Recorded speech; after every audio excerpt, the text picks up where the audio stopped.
All right, today we're going to look at number 6 from the practice test. I feel like there are some free points available in this question, just with a little more understanding of it. So the problem was dy dx, consider the differential equation. All right, so let's write the word differential equation first and understand that that means the problem says dy dx is 1 plus 2 over x squared times y minus 1.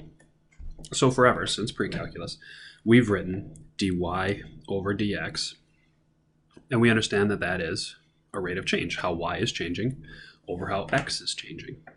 And oftentimes we've called that slope. So this is our slope function. This tells us what our slope would be anywhere, and it doesn't even matter what this graph was. We can find the slope. And then part A says, find the slope of the line tangent to the graph of f at the point. So find slope at 1, 2. Now, it says the word tangent to the graph, but that's what all of these slopes would be. They would be the slope of the graph at that point, which would therefore be the slope of the tangent line. And let's look at a case like just a parabola. The slope of the parabola right here would be something like -2, and the slope of its tangent would be -2. So finding the derivative finds us the slope of all of the tangent points. So to find the slope at 1, 2, I just have to put in 1 for x and 2 for y. So my slope should be 1 plus 2 over 1 squared times 2 minus 1. Oh, and as I go back and look at this, this should be a minus. That'll change the problem for us just a little bit. So 1 minus 2 over 1 would be -1 times 1. My slope should be -1. And that would have got us 1 out of 1 points, just plugging in that point. Part B says on the axes provided, and sketch that axis into your notebook. On the axes provided, sketch a slope field for the differential equation at the 9 points. So it's actually, so these 9 points. And they give us the values of 1, 2, so we don't have to guess where we're at. 1, 2, -1. And again, we're just going to put it in. We already know what our slope at 1, 2 was. That was -1. And that's totally appropriate. Just sketch in the slope right there. Now, something to look at in differential equations is, when will it be 0? So if we look here, if y is 1, it doesn't matter what happens here. This is all going to get me 0. So everywhere y is 1, we would be required to have a slope of 0. And then we can kind of just start, so we've already got 4 points in there. Then we can kind of just start putting in points. Let's put in -1 for x and 0 for y. That should get us -1 times -1. -1 for x and 2 for y should get us -1 times 1. 1, 0 should get us our positive 1 again. 2, 0 should get us like -1/2, I think. And then 2, 2 should get us 1 minus 1/2 times 1 should give us a positive 1/2.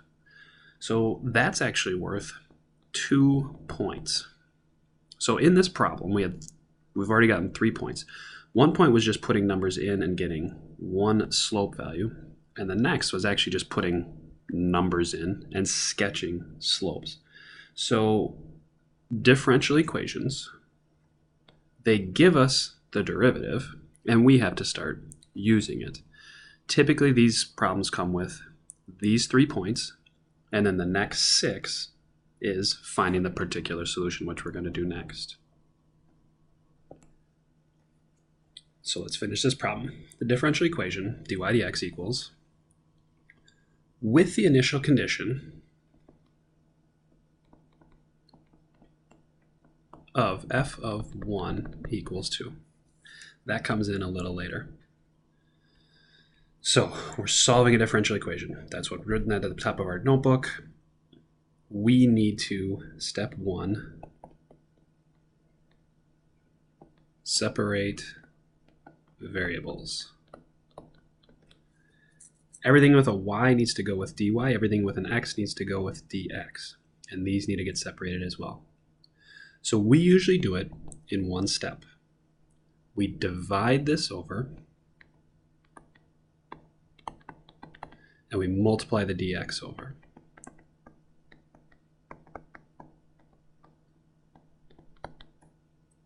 Our variables are separated. That is actually worth 1 point right there. Just getting the y function over here and the x function over here. Now, our big points on this comes from doing the integration, doing the antiderivative. So we could do a little u substitution here. U would be y minus 1, we'd have 1 over u. But because there's no chain rule, I would expect most kids to understand that this is dy over y. So its antiderivative is the natural log of y minus 1 equals the antiderivative of 1 dx is just x. Now underneath this, some of you may write minus 2x to the negative 2 and antiderive that. Add 1 to the negative 2 to get to negative 1. Divide by the negative 1 as well. So I'll show that whole thing as minus 2x to the negative 1 divided by the negative 1 plus c. That's actually worth a point. Clean this side up just a little bit. The natural log of y minus 1 equals x. Usually we'll probably write this as minus 2 over x. Actually, it's going to be plus because we got the 2 negatives, plus the c.